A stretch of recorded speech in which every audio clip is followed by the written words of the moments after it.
Welcome to the 100th episode of My Comic Shop History. I am your host, Anthony Desiato. Joining me to kick things off is my dear friend, alternate realities legend, Dr. Bill Mayo. I'm so glad to be here, Anthony. Thanks for having me, as always. It's I can't believe it's been 100 episodes. 100 episodes. It took 6 years because we It's only do unbelievable. we only do so many per year. But I've long enjoyed the season model, or more recently, the event series or mini-series model. And, we do a select number of episodes per year on a distinct topic. So as a result, it's taken 6 years to get to 100 episodes, but but I'm it's like really 10 excited graphic to be novels. here. Yeah, there you go. It's great. And Yeah. 100 episodes with no filler. I mean, everything you produce, it's wonderful content. Well, I appreciate that. Hopefully the audience feels the same. And on that note, let me say this, because there will be a number of thanks as we're going through this episode. But, I really want to thank the audience. The first season of this podcast, right, about the fall of AR, that's something I probably would have done even if no one listened, because I just I needed to do it. But had it not had the response that it did, and if people didn't stick around, moving forward, yeah, I don't know if we would have made it to episode 100. So I really want to thank everyone who has listened and participated in this in any way. I certainly want to thank all of the guests who have been part of the show over the years. But this has been immensely, personally and creatively fulfilling. I've just enjoyed it so much. And yeah, the fact that we're here at 100 really means the world to me. I don't know that we'll hit 200. I feel like we're closer to, far closer to the end than the beginning, but still, it's exciting. You've said that a couple of times, though, so I don't think that's true. I know. I was going to bring this up. I'm glad you did. So we've done a few finales over the years. You've been part of most of them. And I think I've learned my lesson now, because, at the end of the first season, I had this big wrap up. And then, at the end of season 5, again, it was like the end of the AR saga. But you wanted to take a break then, and that's the thing. But then you had some new content to drive, another season or so. Oh, yeah, exactly. But I have learned my lesson. So, right now, of course, we're in the midst of the longer Halloween. You were my guest on part 1. You'll be back for part 13, the conclusion. Yep. When we get to that conclusion in a few months, I won't end it on such a definitive note. It'll be a little more open-ended, because I keep coming back, because I do enjoy doing it. So, yeah, I think I've learned my lesson. There's a lot of stuff to mine. I mean, I think you still haven't hardly scratched the surface, really. I mean, I know we've talked a lot. You've had a lot of people on, but there's still so much more. I was talking to my brother a little before this phone call, and he's like, "Oh, I would love to be on the podcast." I'm like, "Oh, I'll ask Anthony. That's probably one side of AR that you don't know yet." I think there's still a lot to be discussed if you want to keep going that way. That's true. And don't forget, maybe there's a Jeff Wong interview coming up. I mean, there's been that sighting by Brian O'Day. So yeah, that came up in his episode of The Longer Halloween. That Jeff Wong works at a Chinese restaurant, I think, around where Brian lives. Yeah, that's what I think. He said something like that. He'd been there a few times and confirmed. I still feel like, if and when Jeff ever makes it onto the show, that'll be the end. I feel like but so maybe it's good if we don't have him on, because then it's just like, we'll just keep going and it'll just always be out. Because I feel like once that happens, that's it. I feel like, as much as you're true, I mean, you're right. I mean, I haven't had your brother on. There are definitely other people within the AR realm to talk to, but I feel like Jeff is like that one big piece who hasn't been represented yet on here. And I feel like if we ever get there, then that'll be it. So we'll keep him out there. For sure. Yeah. So a couple of things I want to ask you. You've been on the show a bunch of times over, numerous seasons and miniseries and things like that. Do you happen to have a favorite appearance that you've made on the show? Oh, Anthony, I mean, not even to prepare for that. I mean, the time that me, you, and Steve were in alternate realities, like in the final weekend, had to be the greatest. For me, at least, it was emotionally charged, that episode. I've gone back and listened to that episode several times, trying to put myself in that mindset of what it was like during those final days. It's definitely the best for me, at least. I mean, every episode I'm on with you is enjoyable, but for sure that was incredible. Yeah, there was something very I know you've used the phrase lightning in a bottle about, alternate Yeah. realities, but yeah, there was really something about that, just that raw emotion being in the store in those really like final moments. So, Well, I mean, yeah. it was a heartbreaking time. And anybody who's listened to this saga from the start until now, hopefully they get a sense of that. I mean, the store meant a lot to us, and coming in from New Mexico to help decommission in a sense the store or put it in dry dock, whatever you want metaphor you want to use. If we're using like the crab boat metaphor, um, yeah, I mean it was painful that whole weekend, and I think it was really fitting that we did it in the store because I think we had traditionally going to your apartment to do those podcasts back then, and so that might have been one of the first kind of like on the scene, on location recordings. I don't know if that's true or not, but it It's was nice that actually you did it there. so it's actually flipped. So for the first season, they were almost all recorded at alternate realities. The only exception I think was the Brandon episode where I went to his apartment in the city. Okay, all But right, so my all of mistake. them, no, but that's an interesting point, and yeah, I don't know, people might have a sense of this, but yeah, the entire first season we recorded at the store, and I mean, logistically, I think that it made it easy. Everyone knew the store, everyone knew where to go. We had the space, Yeah, we did it yeah, after hours. It was convenient, but week after week, as the store emptied out slowly until you got there, but as the store emptied out, but just being surrounded by everything, it really lent itself to the conversation, and I'm glad we did it that way. In yeah, subsequent seasons, I've gone to other shops. Obviously, I've done episodes there, and then more recently, I've been doing them. Well, pre-pandemic, I was having people over to my place, and now I've been doing them yeah. remotely, and that works too. But yeah, for that run of episodes in particular, I really think being at the shop made a huge difference. Oh, for sure. Um, I mean, is I'll that never forget that. And like I said, I go back to that episode often. That's yeah, no, that's great to hear. I think for a lot of people that that one stands out. Yeah, that was our big tearful farewell to the You know, shop. getting teary eyed thinking about it. I'm pretty sure I know the answer to this question, but is there an episode that you were not on that you really wanted to be?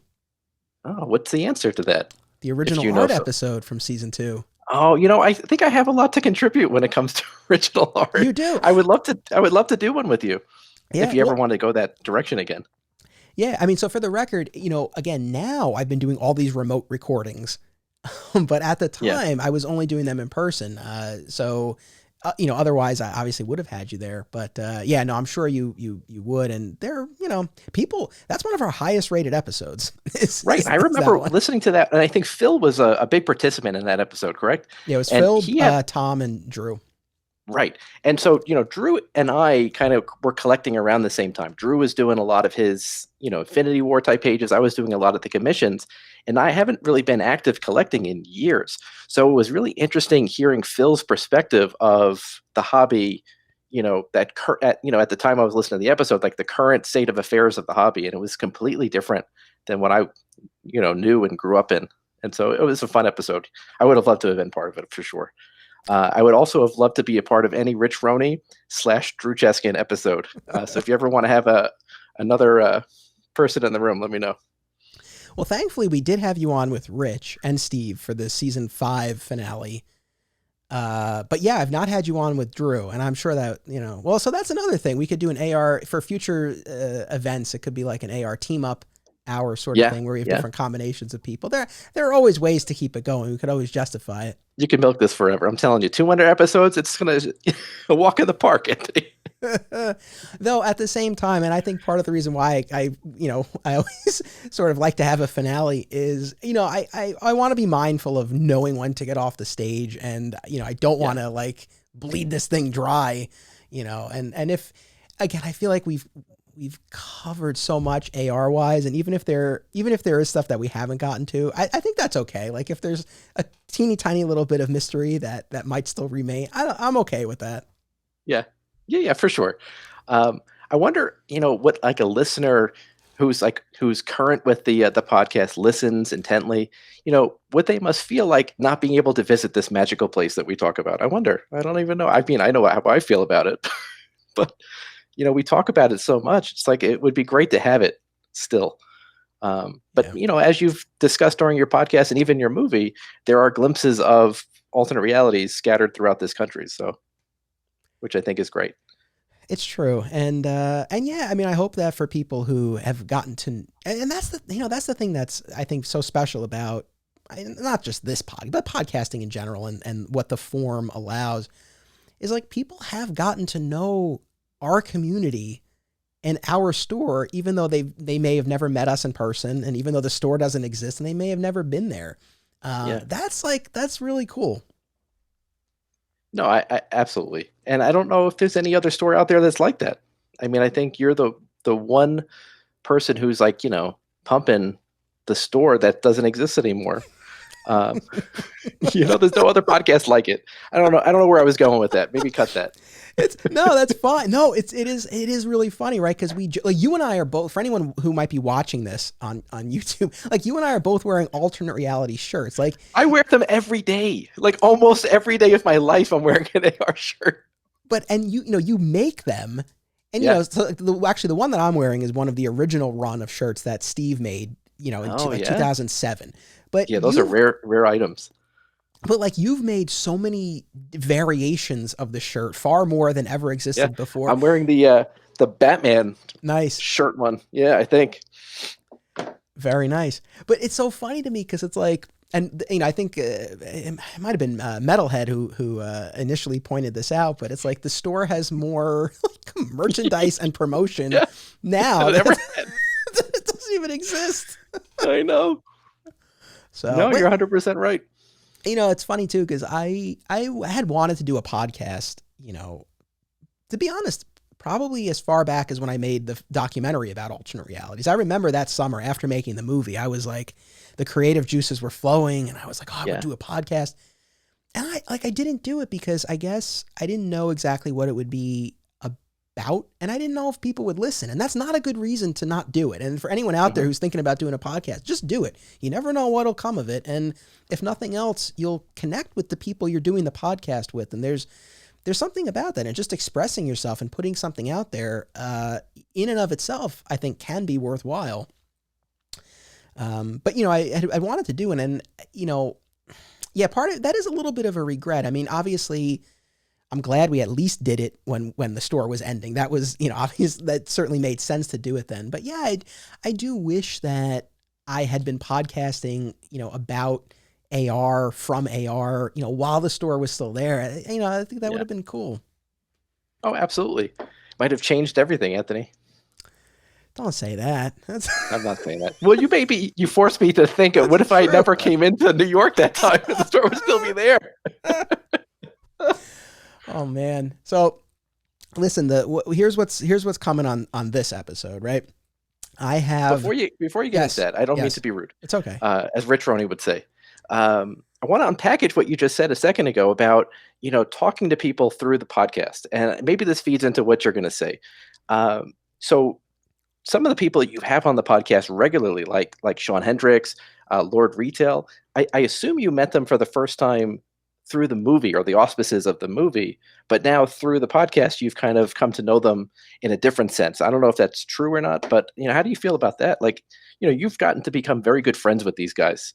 And it's through this format. Yeah, 100%. I mean, those guys in particular you mentioned, I met them first because of the podcast. Okay. And then that grew into the movie, and certainly that further solidified the friendships. But yeah, I mean, there are obviously a lot of people connected to alternate realities who have been part of my comic shop history, and they're people I've obviously already knew. But yeah, there are a lot of people I've met as a result of as a direct result of doing this, people I would not have crossed paths with, become friends with otherwise. There are plenty of people who have been on the show who, like nothing more necessarily came of it. There are people I've really never had any exchanges with since, but that's okay. Mm-hmm. That's rare, to be honest. And I would say for the most part, even if it's more of a, like a Facebook friendship, but there's communication, and that's great. And then there are the people like Jermaine, like Sean, like a number of others who, we're truly friends. And the fact that came about because of this is is really special. And it's another reason why, again, like I was saying before, it's, I'm so glad I did this, even if people hadn't listened. Although if they hadn't listened, those people in particular, then I wouldn't have met them, but you know what I mean? Yeah, of course. Anyway, sorry for But yeah. interrupting you. No, but that's a great point. And yes, that does dovetail into what I was going to say, which is this episode features, in addition to you, sir, a quartet of special guests you'll be meeting over the next couple of hours. And this episode is not necessarily very alternate reality centric. The reason being we are currently in the midst of our longer Halloween event. So I've been reconnecting with the AR gang over the course of that. And for this episode, I really was thinking about the phenomenon you just brought up, people who I've really met and become friends with as a direct result of doing this podcast. And that's really what I wanted to celebrate over this 100th episode. And the people you're going to hear from, I think also do represent some of the, I'm going to sound like Rich Roney here, but different eras of the podcast, because they each kind of came in at a different point and spoke to something a little bit different, all obviously within the realm of comic shops, but they, each kind of have their own area there. So we're talking about friendships and different eras. I mean, I really feel like this is Rich Roney's influence. Oh, for sure. Yeah. And I think that's a great lineup, that you have in store for this episode.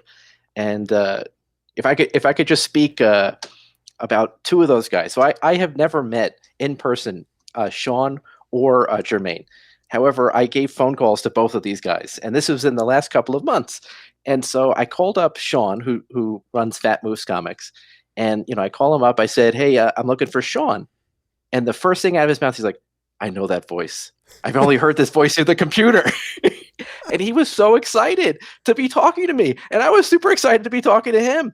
And I guess through the podcast, we were like instant friends. It was like I was talking to him, and Anthony, I swear to God, I had a conversation with him that was probably 40 minutes. And it was like I was talking to an old friend.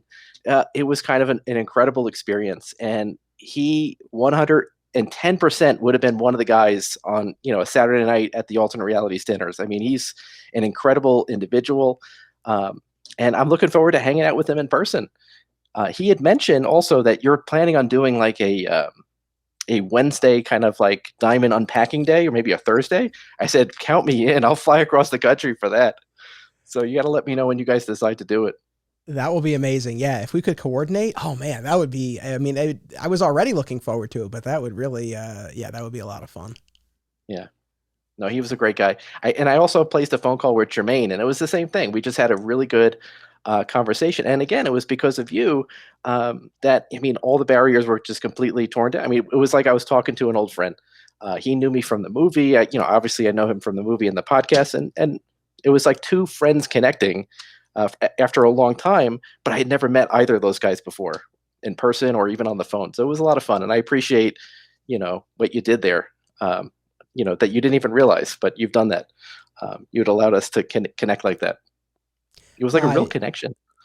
No, I appreciate hearing that. That is really, really cool. And especially since we don't have the shop that facilitated the forming of so many friendships. Like, it's nice that the podcast can achieve what you're describing. Yeah. And I never even knew that was possible. It's the power of podcasting, man. I'm telling you. Well, thank you for sharing that. That's really beautiful. And I was saying this before, but really my heartfelt thanks to everyone, yourself included, of course, who have been guests on the show over the years. And especially in that first season, I know that one of the reasons people responded to it the way they did was that people were candid and unfiltered, and we got emotional, and it was raw, but I think people really responded to that. It wasn't like we were holding anything back. And I think that allowed for people to really feel like they were getting to know the AR community. And, and this goes back to the first documentary as well. The fact that the AR crew has been a part of this and has shared as much as they have, I think has gone a long way. But even beyond that, I mean, everyone who's come to the podcast, and this has continued, right? Because now I'm doing Digging for Kryptonite, my Superman podcast, and my comic shop book club as well. And those podcasts involve homework. With my comic shop history, it's like, yeah, we get together, we reminisce, we tell some stories. But with these other things, it's like viewing projects, reading projects, and it's just everyone comes so like, I mean, to the person. I mean, like everyone.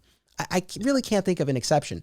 Everyone just comes prepared and ready to play. And, if I didn't have the material, this show wouldn't work. So I really am immensely grateful to all of the guests. Well, I think everything you've done over the years has been incredible and inspiring, really.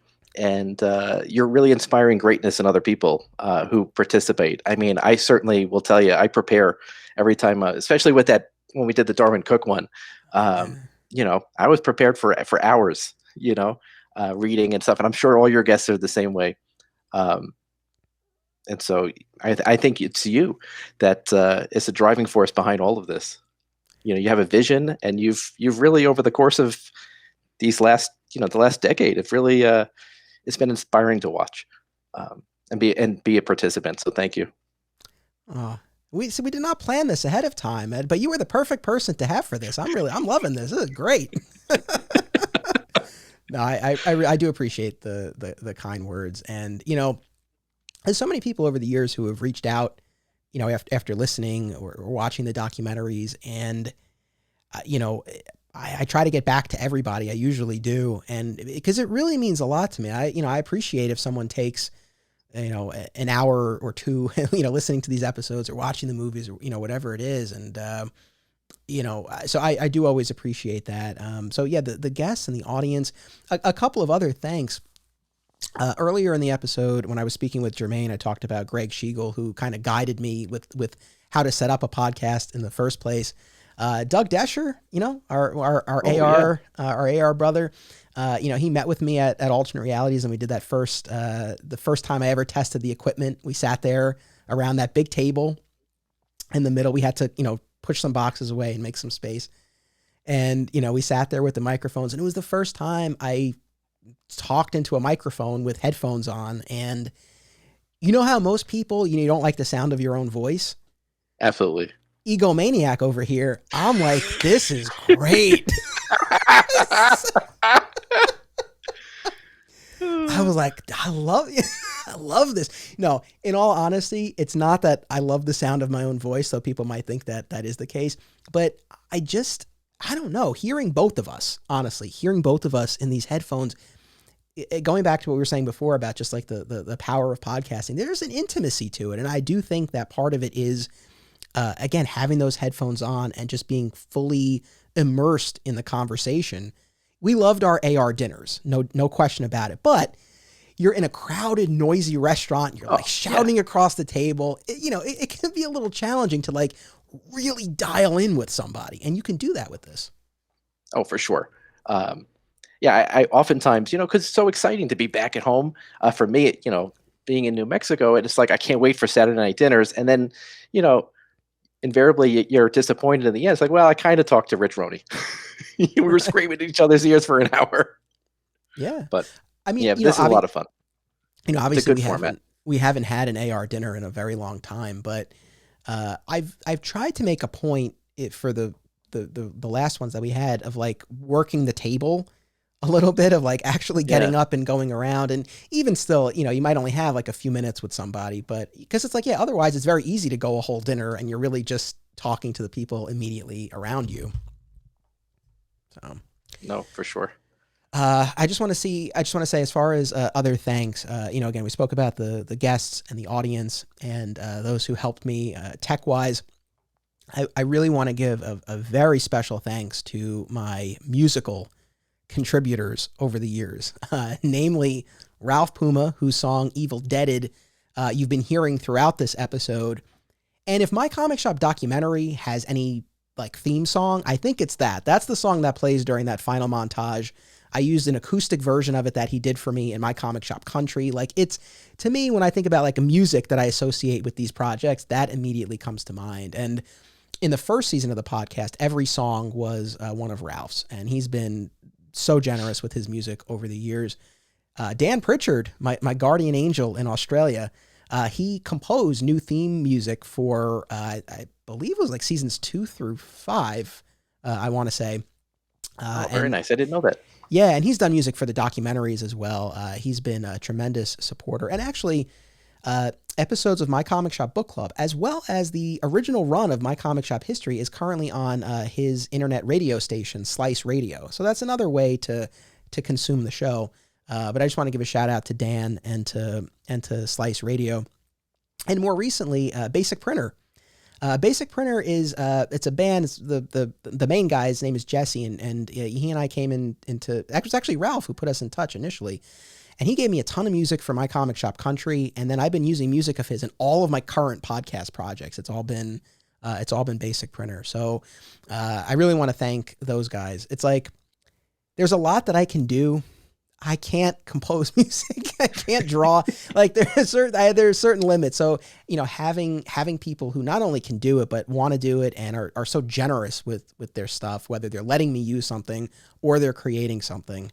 I really do appreciate it. And artwork wise, my wife has actually done the key art for pretty much every season of the podcast. The most recent one has been done by Philtastic Phil from Fat Moose Comics. So again, just having that help. Kristen San Gregorio, wife of Mike San Gregorio from AR, she does the book club artwork. So there are other people who have helped bring this to life in various ways, and I really do appreciate it. And of course, my wife. I thank her every season, I believe. But it's funny. Like when we started, I think we were just dating. Like we just got engaged when I first started the podcast, and then we've gone from dating to engaged to married to parents, over the course of this podcast series. And she's been on the show a bunch of times. And, she listens to me talk about this stuff more than I'm sure she wants to. Because it's always something. It's like, I want to try this different microphone, or, I want to make sure the Wi-Fi is secure. So I'm going to get a 50-foot cable and hook it up to our router upstairs. Like it's always something. Yeah. And she's very patient and very supportive. So I want to thank Steph. You can never thank your wife enough. No, she's great. And she also was like your I guess your number one, right, on the documentary, right? She went to every stop with you, no? Yeah, she was there with me. And, it wasn't just that she was there. I mean, she did the lighting, and it was just great to have another set of eyes and ears and hands. Yeah. And, she saw multiple cuts of the movie as I was going through it. She's a good sport. She is a very good sport. And she gave us our son, Milo, who, maybe in a few years for the 200th episode, he'll make his podcast debut. That's awesome. Yeah, Logan was here. I don't know if you heard him breathing a little bit ago. Oh, no. I didn't. I know. Yeah, he was very interested in what was going on. Oh, very cool. He's welcome to share the screen with you if he he's already back in his room. But yeah, so I wanted to express my gratitude really to everyone who's been part of the show in any way, shape, or form. I think you've assembled a great team of people. Really. Thank you. The artists, the musicians, the guests. I mean, great people who want to be, part of this. Chris Giarusso, who did our homecoming artworart for the short-lived planned return to the convention scene before the pandemic. And I heard that's now kaput now, huh? I think that's it. Oh, that's a perfect segue. Look at you. So as far as updates. So recently, Steve was on the Father's Day installment of The Longer Halloween, and then he was on this episode as well. And we talked about how he sold all of the remaining AR comics from the warehouse. Right. The update which was an anticlimactic story, by the way. I don't know what I was hoping for, but it wasn't the story I wanted to hear, I guess. It's like, this guy contacted me. He's opening a comic store. I sold him the books. He came down with his friend. He packed them up. I was like, that's it? That's the whole story? Well, look, we love Steve on the podcast, right? But it's not like he comes in with the intent to entertain you. You know, because, and it's the sort of thing where, like, that is a pretty major development, right? Yeah, of course. You called me immediately, and we talked about it. Yeah. And and that was the story after all. It's like, oh, all right. Because, like, he could have really come in and, like, spun a yarn about, Oh, of about course. how all of this Anything. transpired. Yeah, but no, he's tell it to Very you matter of fact. the most matter of fact way possible. But that's Steve. That's Steve. Yeah. But the latest development, I don't know if you even know this. Maybe you do. He got rid of, or is in the process of getting rid of, all the trades. It's a Oh done no, deal. he alluded to that in that episode. So if somebody, is it Zap or is it Oh Yeah? It's a done deal. Man, I can't believe it. But all of the remaining alternate realities trade paperbacks, graphic novels, hardcovers, they are going to Oh Yeah, Skokie, Okay, Illinois. great. Yeah. This is something that we have been, envisioning that he would do for himself for years, and I'm glad he's finally at that point where he's doing it, and it's good for Steve. Good for him. I'm Yeah. glad because he could spend a lifetime. We can all spend a lifetime and never sell all those books. Yeah, no, I am glad that it's happening. Yeah. It's so what's That's great left? news. I mean, it's the toys and the statues and supplies. I'm sure they're going to go the same way. I would hope eventually he's just going to get fed up or find that right buyer, which is good. I think that's what needed to happen all along. I agree. Like, do you have, I think I know the answer to this, but do you have any sentimental attachment to, like, the stuff in the warehouse? Like, is there any? There's one thing. Yeah. Yeah, there's one thing. What? I don't know if I told. Well, maybe you know, maybe you don't. So my first ever day at working at the comic shop. This is Brandon was one of the owners, and my brother had already gotten the job. So he got the job before me. I was trying to work my angle and ask for a job at AR for like months, and somehow, we and my brother would go in at different times, and he got the job. Brandon had given him the job, and through him, believe it or not, I don't know if you ever knew that, I was able to get the job. So Brandon hired me after he hired my brother. Anyway, my first day on the job, I had to check the statues that came in with that diamond order, and they were the Magog statue from Kingdom Come, and there is still one of them at the warehouse. And I just think that's a really interesting piece that I would love to have. And I told Steve that too. I said, "Don't, I'll take this at the very end, but keep it in here for now." But that was like the first thing I touched as an employee of the shop. So that's one thing that has a sentimental value to me that's in there. It brings me back to that first day. Oh, that's really cool. You got to get that. Yeah, Yeah. well, I mean, but I hope he doesn't sell it, Steve. If you're listening, don't sell that. But I don't want it yet. You know what I mean? Like it'll be like the piece that I take out at the very end. It'll be like the bookend. Well, you just got to be careful because these days, he like, all of a sudden he's just like, oh, It's a by the new way, the Steve. comics are gone. It's a completely new Steve. I mean, that's what happened with the comics. All of a sudden, there was a Facebook post. All the comics are couldn't gone even from the believe it. warehouse. Yeah. So I don't know. You might want to remind him about Yeah, I'll it. send him a because, message. Actually, I owe him a phone call. Yeah. After listening to that Father's Day episode, I feel like I owe him one for sure. It's definitely time to give him a call. I'm sure he would appreciate that. And yeah, so we still have 4 episodes of the longer Halloween to come. So this is not the finale.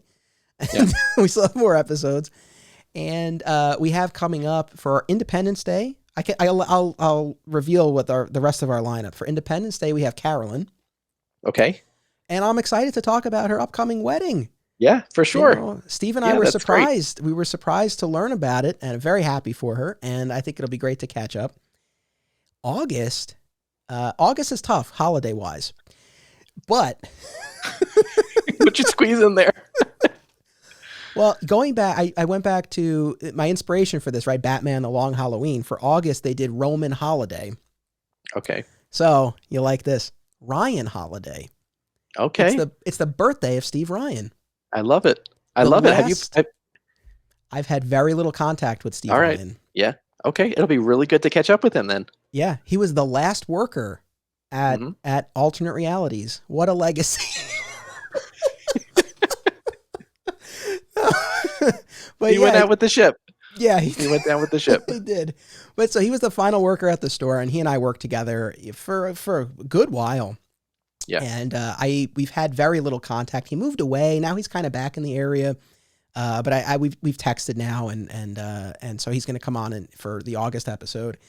September, Labor Day, it's going to be I feel bad. It took 103 episodes, but it's going to be the podcast debut of Pete Dwyer. Oh, cool. All right. Pete Pete is Dwyer. he's such a great guy. You know, um, I'm always happy to see Pete at the dinners. You know, we always have a great conversation. He's a good guy. I would love to catch up with him myself. Yeah, I'm excited to have Pete. I mean, Pete was a long time customer of the store and came out to dinner and, is very, reserved and unassuming. And, Yeah. but he's been there, like he's been there all Yeah. along. Yeah. And, what, is there anything in particular that you would be curious to hear from him during the episode? Anything that you think I should ask or bring up? Surprisingly, when I talk to Pete, it's always about, we talk about his kids, because I think his kids also went to Fordham. So there's always a connection there as well. But, I mean, with Pete, it's a lot of just like, catching up, like, the day-to-day stuff. I think he's into a Batman. I know you've been doing a lot Yeah. of like centric episodes on people's interests for the longer Halloween. And I'm sure with Steve Ryan, you're going to be doing Captain America. And so, or maybe Evil Dead. I don't know. He was a big Evil Dead guy, That's but true. Pete Dwyer, I think it was just Batman, as far as I remember. But it's been so long. Yeah, so that'll be fun. I am looking forward Oh to yeah, having cool, him on, and then you'll be back in October for the finale of the longer Halloween. awesome. I look forward to it. I really do. Yeah, it'll be a lot of fun. Now, I had asked you this via text, but you don't have any plans, any travel plans in the near future, At right? the moment, not at the moment. But you'll probably see me sometime before the end of the year. I promise. I already promised Rich that I'm driving to New Jersey, and we're going to be hitting Fat Moose and Zap Comics together. And Very so nice. maybe you want to come on that trip. It'll I be would fun. love. Yeah, that would Yeah. be great. Yeah, I mean, so this episode, I mean, we're recording this early June, and it'll be out June 15th, so not a huge time in between.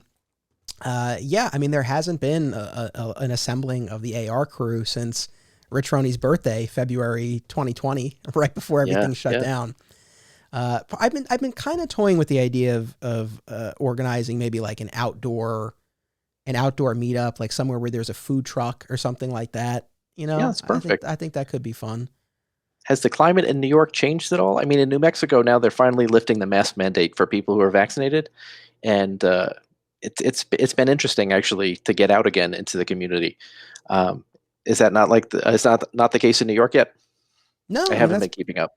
no, I mean that's pretty much been it. I mean, I will say, I mean, we're not going into restaurants yet or anything like that. But the store, like, and we don't. I mean, really, for us, like me and my wife, like we really don't go in many places still. Mhm. But place like we run into Starbucks, like, people are still wearing the masks, even though they technically don't have to. And I can't remember with Starbucks in particular. I feel like they were one of the ones who did relax the man, because obviously some stores still do require Mhm. it. But anyway, my point is, generally speaking, for the places we do go in or near, people are still pretty much Yeah, masked from what I we've been haven't taken seeing. off my mask yet. Yeah, for sure. I'm not ready yet. Yeah. So, and obviously I've talked in prior installments of the longer Halloween about how seriously we've been taking this. So like, even to do like an AR thing, it's like, I'm still a little wary, Yeah. but yeah, it would be nice to see everybody. It's sad, 'cause it's like, not only don't we have the store, it's like, we don't even have the ability to, to do those dinners and everything. Yeah, we're spread a little thin right now, but it's everybody is. Yeah. Well, hopefully, yeah, it'd be great to see you before the year is out, if possible. Yeah, that would be a lot of fun to do a comic shop road trip or something like that. Yeah, I think it'd be great. And I'm serious. When you decide to go to Fat Moose and hang out for the day, I'm ready to count comics. Whatever you guys want to do. I was, because Sean and I have been talking about that, and this idea of me doing a ride along and actually like working at a shop. I was thinking about that, and it's so weird because for people who haven't done it, they're probably like, "What the hell is with you guys?" But Yeah. like, there is something to counting those, like to getting a stack Yeah. of those With the comics. spine. Yeah. Yeah. Yeah, I would do them in groups of 3. What did you do? Oh, I would do two. Do 2. Okay. All right. Yeah, I was do two. Steve, I think, did twos, but maybe I'm wrong. Yeah, that I don't remember what he did, but yeah, there's something about like it would. I miss that. Like I would genuinely Yeah. I would genuinely be happy to get that stack of comics again and count them up. For sure. Yeah, it's a simple comic shop Yeah, joy. It's funny. You take it for granted, and then you don't have it anymore, and it's like it's all you want to do is count comics. Yeah.